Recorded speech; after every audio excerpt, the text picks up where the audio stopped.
Assalamualaikum warahmatullahi wabarakatuh.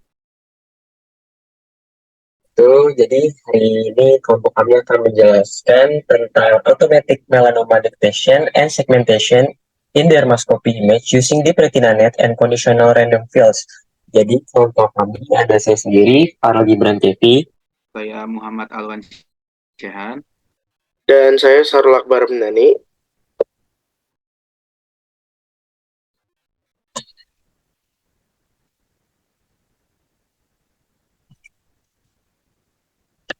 Oke, yang pertama itu adalah latar belakang.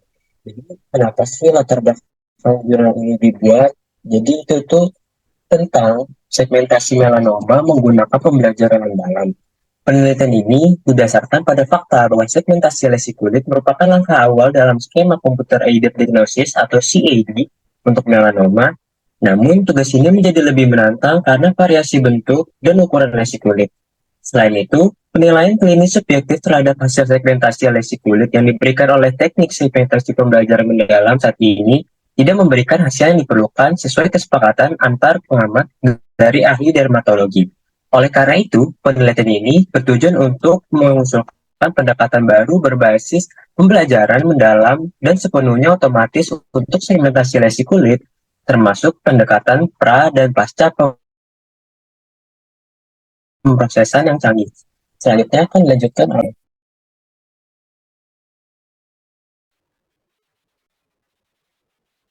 Selanjutnya ada tujuan penelitian. Jadi, tujuan dari penelitian ini adalah untuk meningkatkan akurasi diagnostik melanoma dari gambar dermoskopi dengan menggunakan metode segmentasi lesi kulit berbasis pembelajaran mendalam atau deep learning. Nah, penelitian ini juga bertujuan untuk mengatasi beberapa kelemahan yang terdapat pada pendekatan segmentasi lesi kulit sebelumnya dan mengungguli kinerja model pada dataset ISIC 2016 dan ISIC 2017. Nah, topik ini sangat penting untuk dibahas. Kenapa sih? Karena melanoma adalah jenis kanker kulit yang paling mematikan. Nah, penelitian ini mampu memberikan kontribusi yang signifikan, seperti pengembangan sistem diagnostik berbantuan komputer atau CAD yang dapat membantu yang dapat membantu dokter dalam menganalisis gambar dermoskopik dengan lebih akurat dan objektif. Lalu, penelitian ini juga dapat membantu dalam pengembangan teknologi yang dapat digunakan untuk melacak lesi kulit jinak dengan menawarkan penilaian kuantitatif dan objektif untuk mencegah evolusinya menjadi lesi ganas. Selanjutnya akan dijelaskan oleh Alwan Syahan.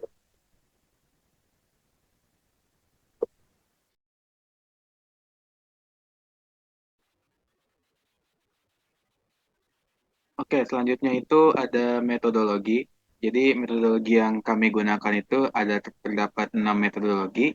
Yang pertama itu ada pengumpulan data, yang dimana penelitian ini menggunakan dua kumpulan data, yaitu ISIC 2016 dan juga 2017, dan yang berisi gambar demoskopik dari hasil kulit. Untuk yang kedua ada pemrosesan. Biasanya ini filter morfologi dengan algoritma inpainting, dan biasanya ini digunakan untuk menghilangkan struktur rambut yang tidak digunakan pada gambar masukan. Selain itu, augmentasi juga dilakukan untuk meningkatkan variasi data pelatihannya. Selanjutnya ada pelatihan model. Dalam hal ini ada tiga model pembelajaran mendalam, yaitu ada UNet, Deep Residual Unit, dan peningkatan Res Unit.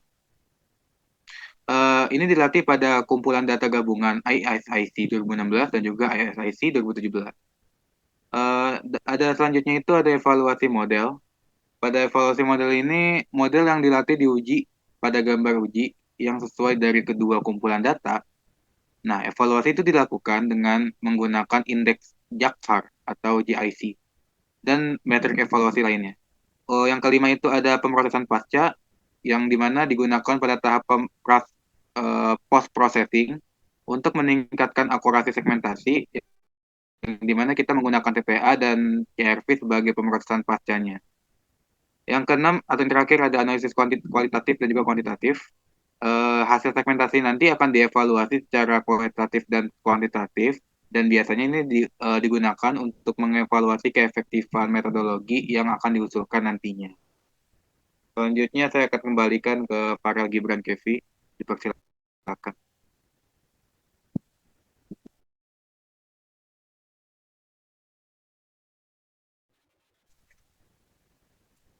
Nah, untuk poin yang selanjutnya itu ada hasil dan temuan. Hasil dan temuan dari penelitian yang mencakup beberapa poin penting. Nah, itu tuh ada 4. Nah, yang pertama itu kinerja model. Jadi kinerja model itu ada kayak 3 model jaringan saraf. Yang pertama itu UNet, yang kedua ResUnit, dan yang ketiga itu ResUnit plus plus. Nah, telah dilatih dan dievaluasi untuk segmentasi semantik lesi kulit. Nah, ternyata yang ResUnit plus plus ini kinerjanya yang terbaik dengan indeks Jaskar tertinggi, menunjukkan efektivitas pendekatan yang diusulkan dalam meningkatkan akurasi segmentasi. Nah, untuk yang kedua, ada penggunaan teknik pasca pemrosesan. Penggunaan test time augmentation atau TTA dan conditional random field atau CRF pada tahap pasca pemrosesan telah terbukti meningkatkan akurasi segmentasi, menunjukkan pentingnya langkah-langkah pasca pemrosesan dalam meningkatkan kualitas hasil segmentasi. Nah, yang ketiga itu ada analisis kuantitatif. Melalui analisis kuantitatif, penelitian ini berhasil mengidentifikasi konfigurasi terbaik untuk metodologi segmentasi lesi kulit yang diusulkan, termasuk parameter seperti ukuran kumpulan, argumentasi, fungsi, kerugian, dan ukuran gambar. Nah, keempat itu ada kinerja pada kumpulan data uji. Model yang dilatih telah diuji pada kumpulan data uji dari ISIC 2016 dan ISIC 2017, dan hasilnya menunjukkan kinerja yang baik dalam segmentasi lesi kulit dengan indeks Jakat yang tertinggi. Nah, bagaimana sih hasil temuan ini berkontribusi terhadap dunia medis dan masyarakat? Hasil penelitian ini memiliki kontribusi yang signifikan terhadap dunia medis dan masyarakat. Penemuan ini bisa meningkatkan akurasi diagnosis dan meningkatkan efisiensi dan efektivitas perawatan. Keuntungan yang didapatkan adalah membantu dokter dalam menganalisa dengan secara lebih akurat dan objektif, serta bisa membantu dalam perancangan perawatan yang lebih tepat dan efektif kepada pasien. Lalu, meningkatkan kesadaran masyarakat tentang kanker kulit dan pentingnya pendeteksian dini agar lebih cepat penanganannya. Ada juga pengembangan teknologi medis yang digunakan untuk melacak lesi kulit jinak secara lebih cepat untuk mencegah terjadinya evolusi menjadi lebih genetis. Nah, selanjutnya akan lanjutkan kepada Saudara Syarot Barambrani, dipersilakan. Nah, selanjutnya apa sih kelebihan dan keterbatasan dari pendekatan ini? Jadi, yang pertama, kelebihan dari pendekatan ini adalah akurasi diagnostik yang lebih tinggi untuk membantu dokter menganalisa secara lebih akurat dan objektif. Nah, teknik yang digunakan juga dapat diterapkan di berbagai lingkungan pengambilan gambar, sehingga dapat digunakan secara luas dalam praktek klinis. Nah, keterbatasan dari pendekatan ini adalah bergantung sekali pada data pelatihan, kinerja sistemnya juga dipengaruhi oleh kondisi pengambilan gambar yang berbeda, dan evaluasi kualitatif yang terbatas. Nah, walaupun evaluasi kuantitatif yang cermat, evaluasi kualitatif terhadap metodologi yang diusulkan ini masih terbatas. Lalu, apa sih yang bisa ditingkatkan lebih lanjut? Nah, peningkatan yang bisa dilakukan adalah mengurangi ketergantungan pada data pelatihan, lalu penyesuaian terhadap kondisi pengambilan gambar yang berbeda, dan evaluasi kualitatif yang lebih mendalam untuk membantu dalam memahami dampak praktis dari penerapan pendekatan ini dalam diagnosis dan perawatan kanker kulit. Nah, selanjutnya akan dilanjutkan oleh Muhammad Al-Wasyihan, dipersilakan.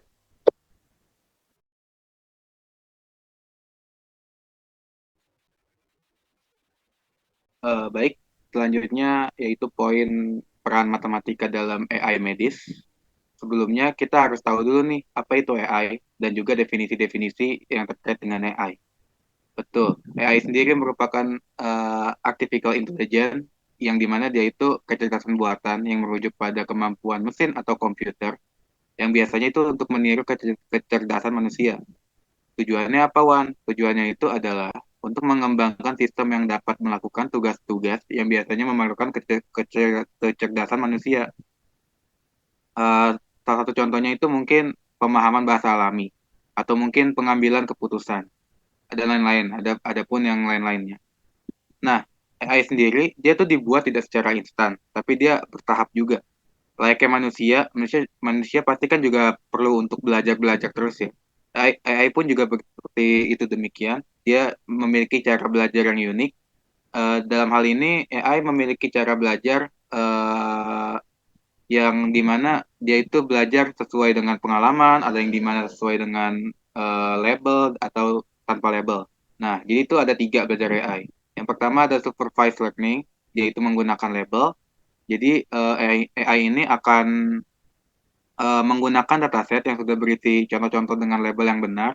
Dengan kata lain, model diberikan data yang sudah diketahui jawabannya, dan tugasnya adalah belajar untuk membuat prediksi atau mengidentifikasi pola dalam data sehingga dapat memberikan jawaban yang benar untuk data baru yang belum pernah dilihat sebelumnya. Misalkan saja AI akan menganalisis bagaimana cara membedakan anjing dan kucing. Oke, tahap-tahapnya itu akan diberikan dataset kepada AI. Yang dimana misal gambar satu ini adalah anjing, nah, maka AI akan memberikan label anjing. Sementara gambar dua itu adalah kucing, maka AI akan memberikan label kucing.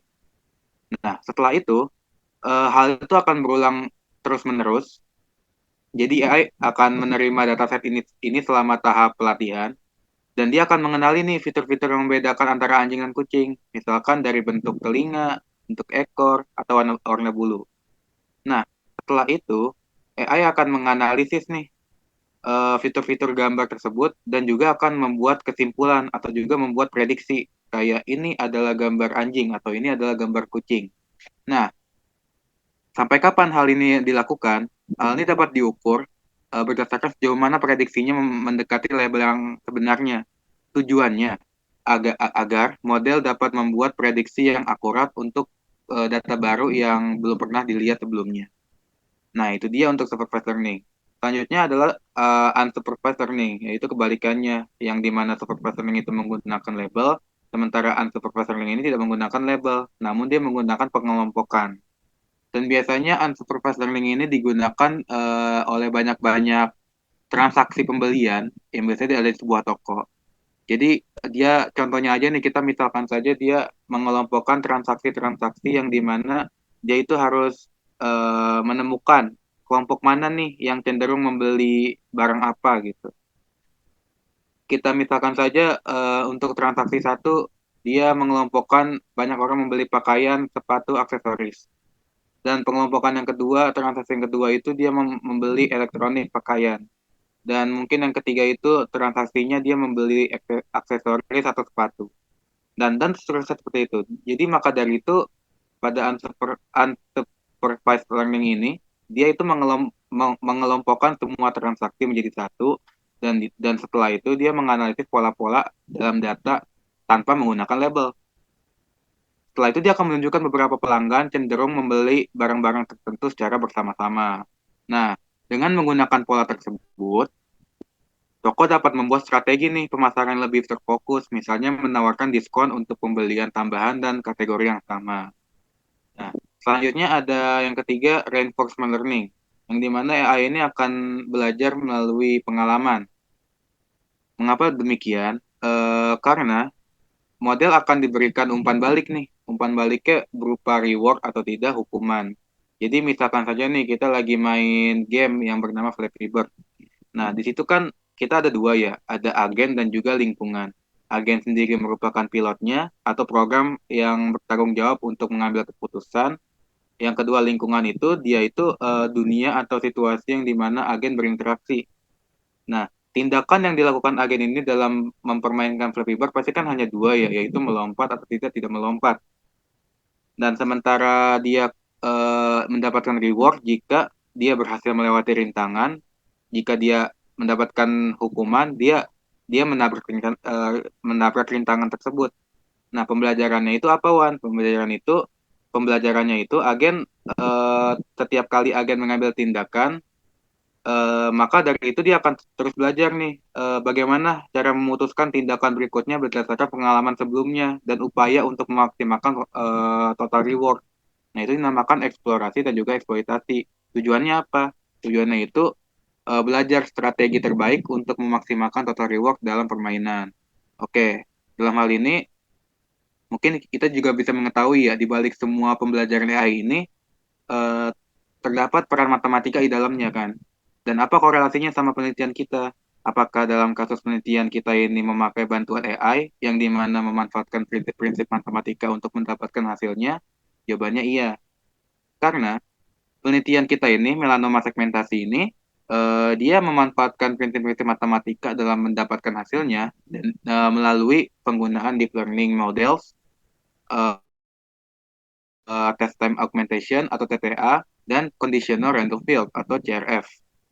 Tujuannya itu untuk meningkatkan akurasi segmentasi melanoma. Dan apa aja sih contoh dari prinsip matematikanya?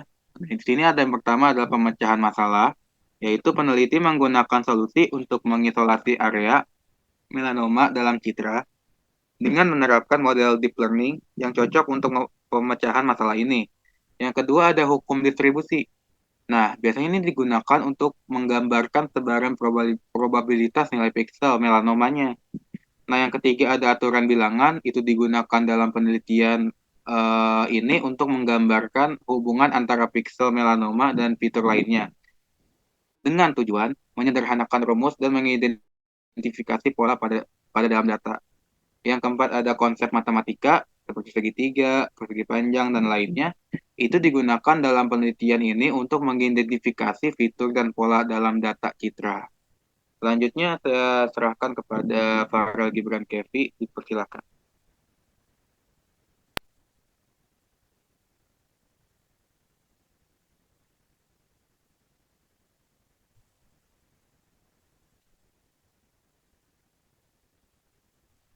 Oke, poin yang selanjutnya itu ada isu privasi data.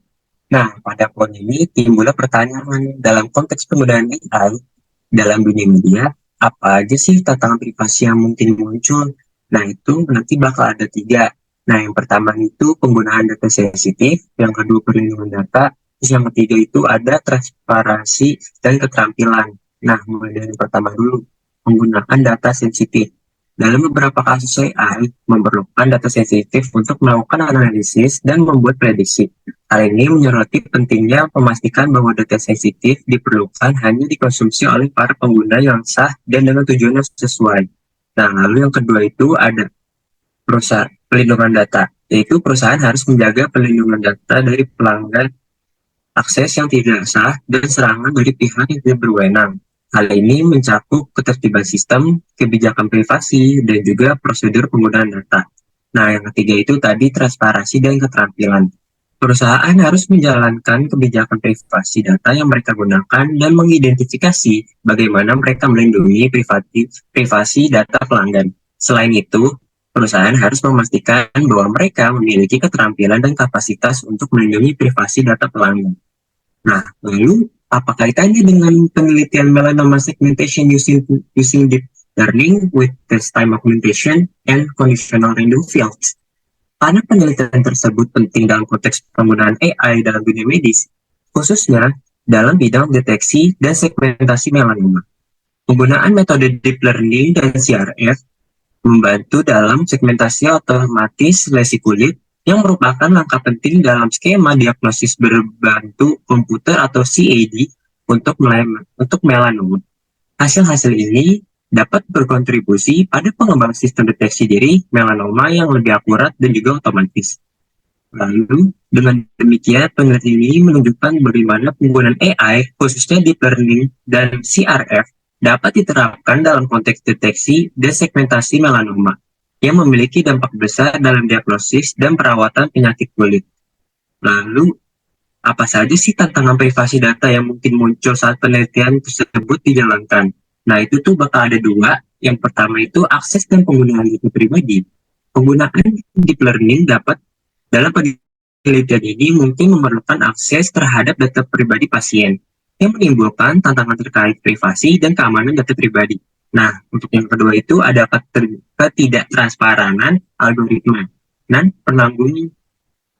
penggunaan deep learning dapat melibatkan algoritma yang sulit dipahami secara langsung dan dapat menimbulkan masalah privasi dan keadilan jika keputusan yang dibuat oleh algoritma tersebut tidak dapat dijelaskan dengan transparan kepada individu yang terkait. Nah, selanjutnya akan dilanjutkan oleh Syarul Akbar Dani, dipersilakan.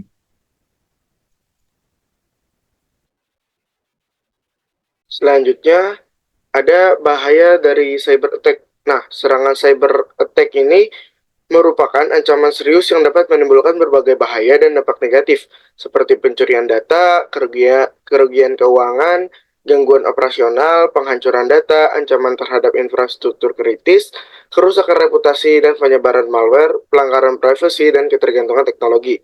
Nah, bagaimana sih penelitian di bidang AI ini mencegah resiko terjadinya cyber attack? Nah, melalui penelitian, AI dapat membantu mendeteksi ancaman dengan lebih cepat, merespons serangan secara otomatis, dan menganalisis pola serangan untuk memperkuat pertahanan. Dengan bantuan AI, diharapkan kita dapat lebih baik dalam melindungi sistem dan data kita dari ancaman cyber yang semakin kompleks. Nah, apa sih implikasi dari serangan cyber terhadap sistem seperti ini dalam konteks kesehatan? Nah, serangan cyber terhadap sistem seperti ini dalam konteks kesehatan, khususnya dalam penelitian melanoma segmentasi menggunakan deep learning dengan test time augmentation dan conditional random field, memiliki beberapa implikasi potensial. Nah, yang pertama itu ada kecurangan akses ke data medis. Jadi, jika serangan cyber mengancam sistem medis, menyebabkan hilangnya akses ke data medis, sehingga peneliti dan profesional perawatan tidak dapat mengakses data yang diperlukan untuk berbagai proyek, termasuk penelitian melanoma segmentasi. Lalu, kerugian waktu dan sumber daya. Serangan cyber yang berhasil dapat menyebabkan kerugian waktu dan sumber daya karena peneliti dan organisasi harus mengganti sistem yang rusak atau mengatur sistem baru untuk melindungi data medis dan melanjutkan penelitian.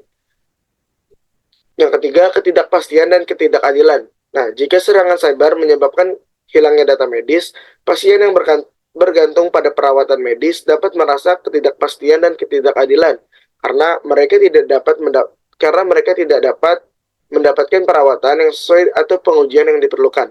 Nah, keempat, dampak pada penelitian dan pengembangan. Serangan cyber yang berhasil dapat menghambat penelitian dan pengembangan dalam bidang medis, karena peneliti dan organisasi harus mengganti sistem yang rusak atau mengatur sistem baru untuk melindungi data medis dan melanjutkan penelitian. Ini sangat-sangat berdampak pada penelitian dan pengembangannya. Terus kelima, pengaruh pada kesehatan umum. Nah, serangan cyber yang berhasil dapat menyebabkan ketidakpastian dan ketidakadilan pada kesehatan umum karena mereka menyebabkan hilangnya akses ke data medis yang dapat membantu dalam mengidentifikasi dan mengobati penyakit seperti melanoma. Selanjutnya akan saya serahkan kepada Muhammad Elwan Syihan, dipersilakan.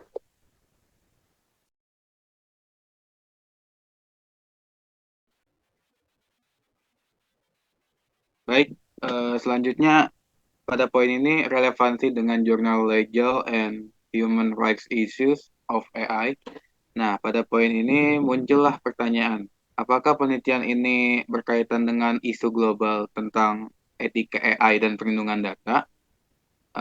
Jadi penelitian ini bersifat legal dan tidak ada masalah dalam hak asasi manusia karena penelitian ini menggunakan data gambar demoskopik yang telah diambil dari kumpulan data publik yang tersedia secara bebas, yaitu pada ISIC 2016 dan juga ISIC 2017.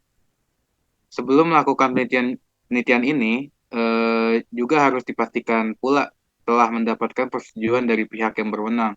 Jadi, tentu saja penelitian ini relevan dengan isu global tentang etika AI dan perlindungan data karena pada penelitian ini melibatkan penggunaan teknologi pembelajaran mendalam seperti deep learning untuk menganalisa data gambar demoskopik.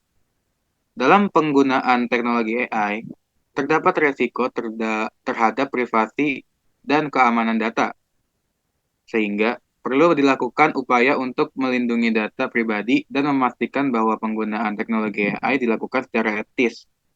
Kita juga perlu nih mengingat bahwa penggunaan teknologi AI untuk penelitian data dan medis harus dilakukan dengan sangat hati-hati, mengingat bahaya dari cyber attack dan juga harus dilakukan dengan etika Maka dari penelitian data medis menggunakan teknologi AI harus sangat dipastikan dilakukan secara etis dan memperhatikan isu privasi dan keamanan data. Apalagi penelitian ini sangat berhubungan dengan data.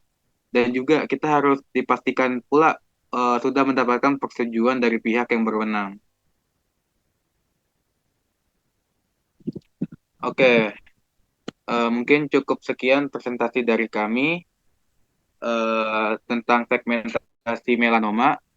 Mohon maaf jika ada salah kata.